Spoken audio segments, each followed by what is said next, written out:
At sinabi ng Panginoon kay Moises, "Pasukin mo si Paraon, sapagkat aking pinapagmatigas ang kanyang puso, at ang puso ng kanyang mga lingkod, upang aking maipakilala itong aking mga tanda sa gitna nila.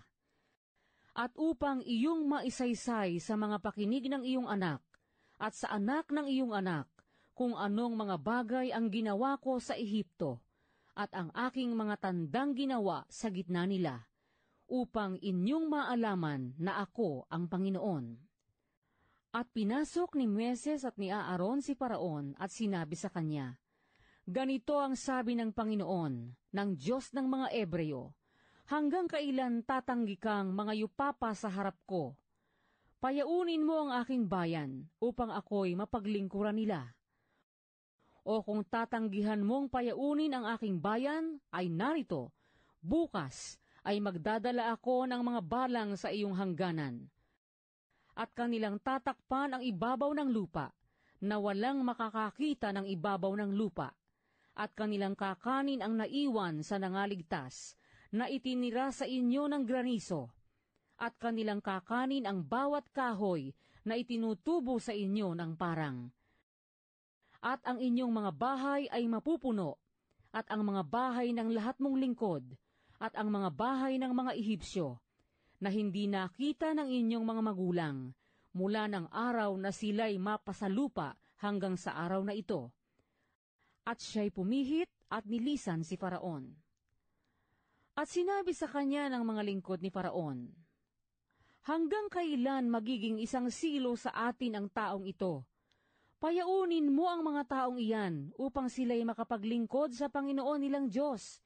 Hindi mo pa ba natatalastas na ang Ehipto'y gibana?"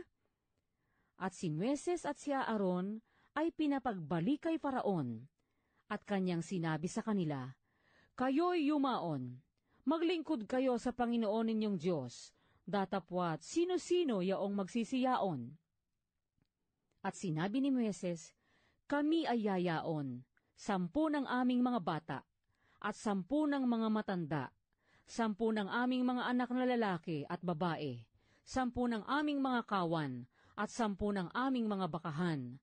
Kami ay yayaon, sapagkat kami ay nararapat magdiwang ng isang pista sa Panginoon." At kanyang sinabi sa kanila, "Sumainyo nawa ang Panginoon, na gaya ng aking pagpapayaon sa inyo, at sa inyong mga bata. Mag-ingat kayo, sapagkat ang kasamaan ay nasa harap ninyo. Huwag ganyan, yumaon kayong mga lalaki, at maglingkod sa Panginoon, sapagkat iyan ang inyong ninanasa." At sila'y pinaalis sa harap ni Faraon.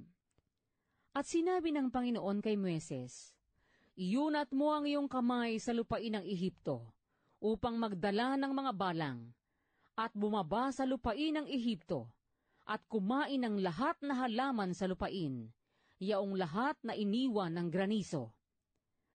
At iniyunat ni Moises ang kanyang tungkod sa lupain ng Ehipto, at ang Panginooy nagpahihip ng hanging silanganan sa lupain ng buong araw na yaon at ng buong gabi. At nang mag-umaga, ang hanging silanganan ay nagdala ng mga balang.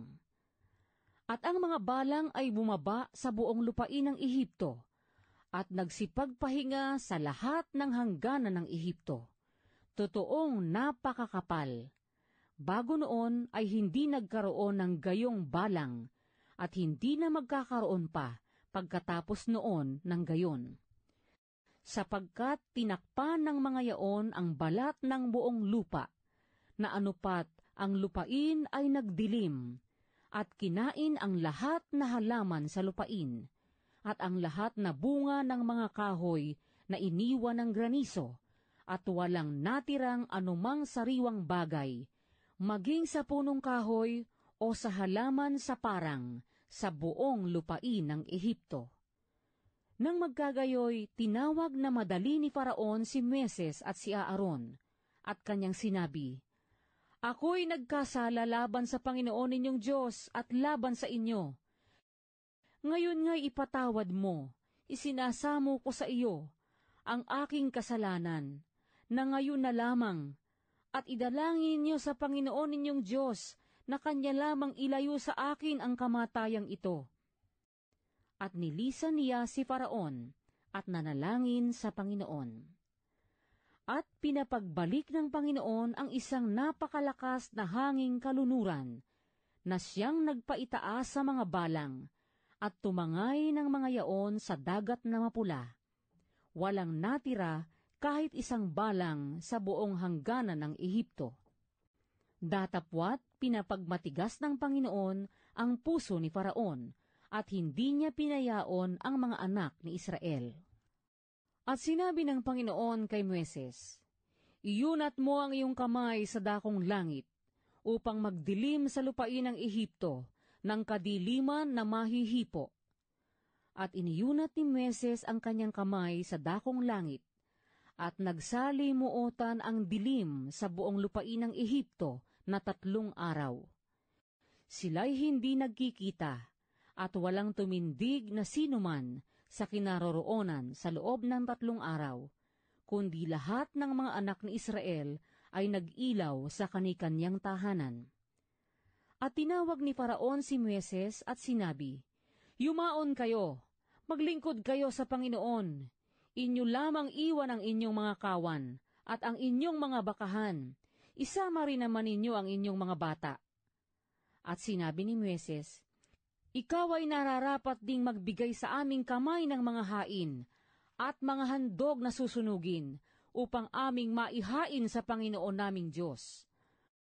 Ang aming hayop man ay yayaong kasama namin. Wala kahit isang paa na maiiwan, sapagkat sa kanila kami nararapat kumuha ng aming ipaglilingkod sa Panginoon naming Diyos. At hindi namin nalalaman kung ano ang aming nararapat ipaglingkod sa Panginoon hanggang sa kami ay dumating doon."